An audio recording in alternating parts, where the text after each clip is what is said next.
My fondest memories with my grandmother are the mornings that we would sit on her porch and watch the California fog hang low to the ground. I would eat my cereal and she would drink her coffee, and we would sit and talk about anything and everything. When I was 13 years old, I lost my grandmother to lung cancer. She was the glue that held our family together, and once she passed away, the glue dissolved and our whole family fell apart. My name is Angelina, and I will be doing a commencement speech for my grandmother to talk about her early life, her adult life, and her later life. My grandmother grew up in East LA in California in a place called Watts, which is a very undesirable and just a very rundown place to live. Her parents were both immigrants from Italy, and together they had 6 kids. They had 4 sons and 2 daughters. My grandmother didn't live a life of luxury. In fact, it was quite the opposite. Her father was a raging alcoholic, and her mother was an obedient wife who was forced to be the breadwinner for the family. When it came to finances, my grandmother made most of the money, and then the kids also had to work to help provide. My grandmother recalled on a story she told me one time about how she would get money from her father. Her father would get super drunk every night and pass out on the couch. So while he was passed out and he couldn't remember, she would go into his pocket and take money. The money that she took was used to help the younger kids and their mother make ends meet.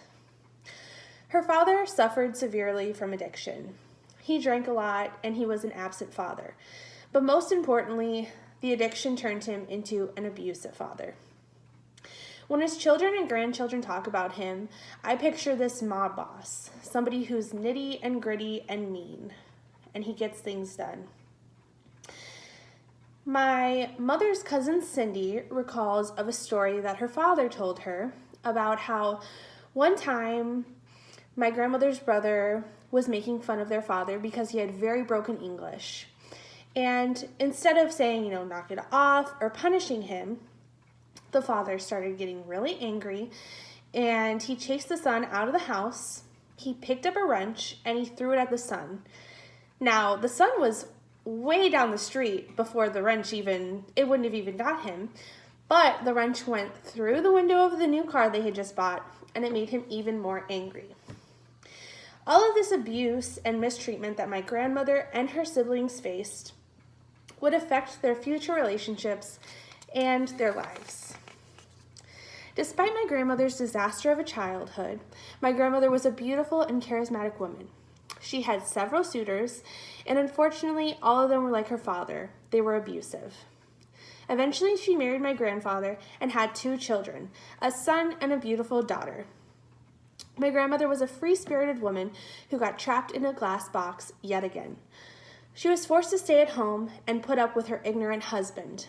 She tried her best to be a good mother, however, her childhood trauma still haunted her, and her father's ways lingered in the back of her mind. My mother can reflect on a time where she was badgering her mom, being a normal child, and my grandmother had just gotten so sick of it and flipped, and she took a frozen chicken that was on the counter and threw it at my mom and knocked her out. And those were the types of things that would happen occasionally to my mom.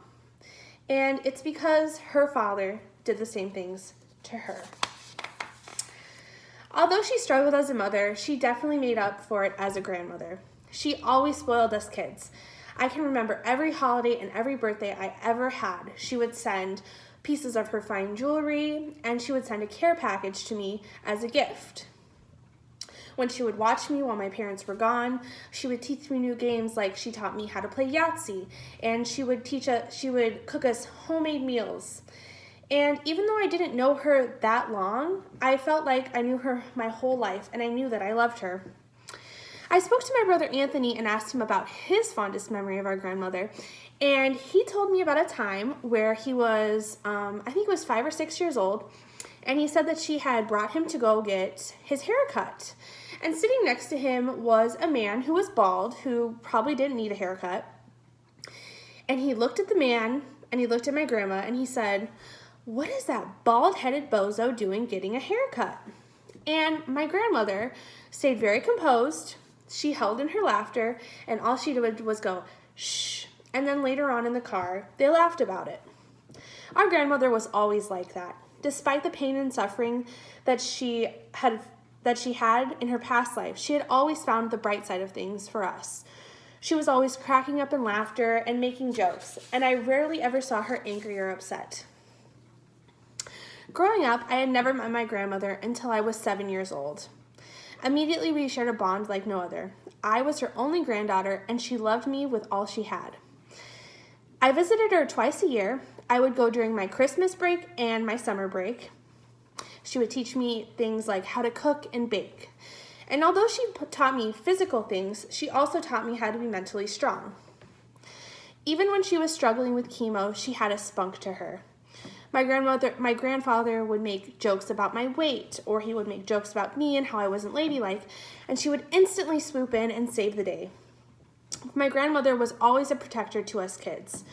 Before she died, she sat me down and said, "Never let anyone treat you less than you're worth, and never settle for less than the best." Now, whenever I'm going into a relationship, I think about the words that she told me, and I think, would this person pass my grandmother's test? Could I introduce them to my grandmother? Even in her last days, she had dignity. She refused to be weak. She wouldn't let us she wouldn't let us help her walk her. She wouldn't let us shower her. She wouldn't let us help her go to the bathroom. And then eventually, the last month of her life, while she was in hospice, she let my mother see weakness. She let her help her bathe her. She let her help her go to the bathroom. My grandmother had a quality that was good and bad. She only wanted to help. She never wanted anyone to help her. When she got lung cancer, that had to change. And eventually, she told my mom, "I'm sorry for everything that I did to you while you were a kid." And they made amends. And we gave her the best last month of her life. My grandmother was born into poverty and chaos, but despite the struggles, she did the best she could with what she had. She raised her kids to be strong, independent, and to have dignity. My mother turned into a strong woman, and she instilled those qualities that she learned from her mother into me. My mother and I will continue to carry my grandmother everywhere we go and have a piece of her, and she will always be with us. Rest easy, Grandma. We miss you. And instead of doing a slideshow, because I don't have many pictures of my grandmother, I decided that I would just show this picture right here.